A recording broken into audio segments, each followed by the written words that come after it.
Welcome to Jumbo Safari Media. This is Jumbo News Global Recap with me, Tracy Wamboy. Let's take a look at what's been happening throughout the week.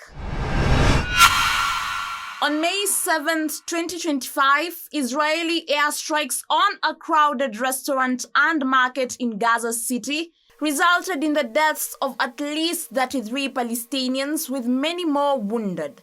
The strikes targeted the Thailand restaurant, which also served as a community kitchen and a nearby marketplace, causing significant casualties among civilians, including children.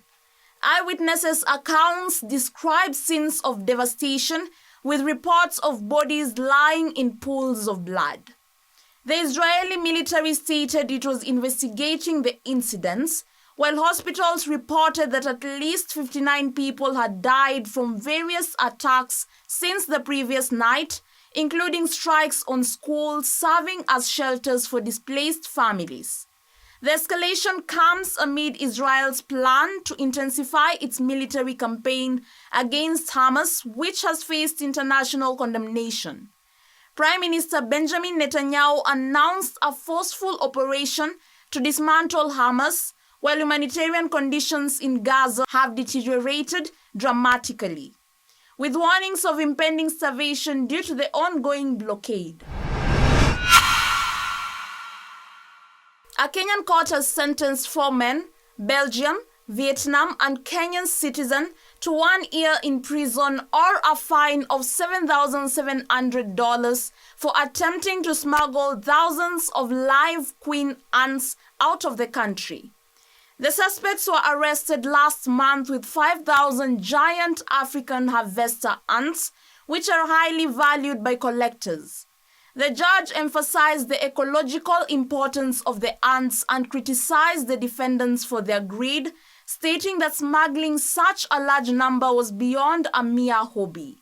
The Belgian nationals claimed they were collecting the ants for personal interest, while the one from Vietnam was identified as a carrier and the Kenyan as a broker. The ruling was hailed by the Kenya Wildlife Service as a part of the country's commitment to combat wildlife trafficking, highlighting the critical role of even small species in ecosystem health.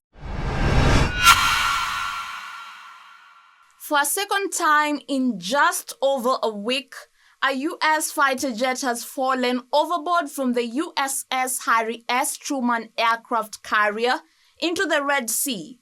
On Tuesday, an FA-18F Super Hornet was attempting to land when a maneuver failed, causing it to go overboard. The 2 crew members ejected safely and sustained minor injuries, later being rescued by a helicopter. The incident follows a similar mishap from the previous week, where another Super Hornet fell into the sea while being towered in the Haga Bay. An investigation is underway as officials noted that the jet may have tipped overboard during a sharp turn of the carrier while evading Houthi militants in Yemen. The situation has raised concerns, particularly as President Trump recently announced a pause in U.S. attacks on the Iran-backed Houthis if they cease targeting shipping in the region. The U.S. Supreme Court has temporarily permitted President Trump to enforce his ban on transgender individuals serving in the military while legal challenges continue. The decision follows Trump's executive orders aimed at implementing the ban shortly after he took office, despite a lower court's ruling that blocked the policy due to lack of evidence that transgender personnel threatened military effectiveness.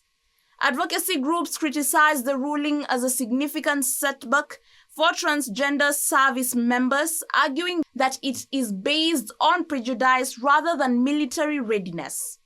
Additionally, the Trump administration has introduced other measures affecting transgender rights, including restricting official documentation to only 2 recognized sexes and limiting healthcare options for transgender minors.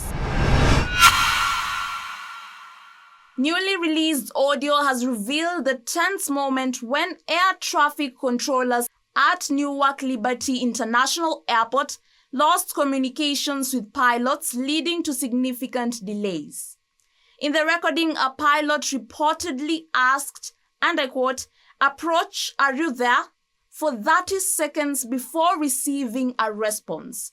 U.S. Transportation Secretary Sean Duffy confirmed that communications were lost for about 30 seconds, though some estimates suggest it may have been up to 90 seconds, leaving planes flying without guidance over a busy airspace. This incident contributed to hundreds of delayed flights and prompted several employees to take trauma leave. Senator Chang Chama expressed concerns over the safety risks, emphasizing the need for improvement to the aging air traffic control system. The Federal Aviation Administration acknowledged that the current system is inadequate and criticized ongoing operations at Newark, where United Airlines have begun canceling flights due to the capacity issues.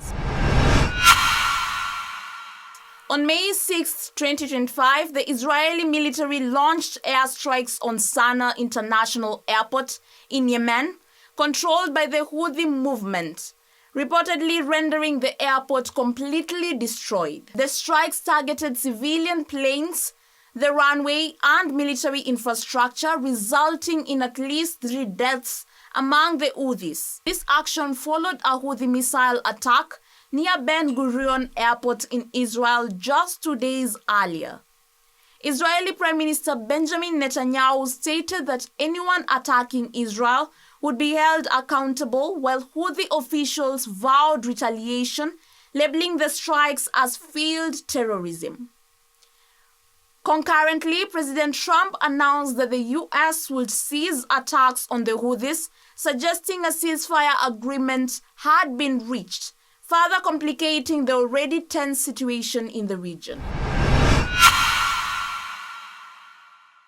President Trump has reiterated his proposal to reopen Alcatraz, the infamous former prison located in San Francisco Bay, claiming it could serve as a facility for dangerous inmates and symbolize law and order. However, experts express skepticism about the feasibility of such a plan, citing the prison's deteriorating condition and the significant costs involved in the refurbishing the site. Alcatraz, which closed in 1963 due to high operational costs, is now a historical landmark visited by millions. Critics point out that restoring the prison would require extensive renovations, including upgrades to security and sanitation, which are currently non-existent. Despite the historical allure of Alcatraz, many believe that the idea of reopening it as a prison is impractical and financially unviable. Thank you for tuning in to Jumbo News Global Recap with me, Tracy Wamboy. Remember to like, share, and subscribe.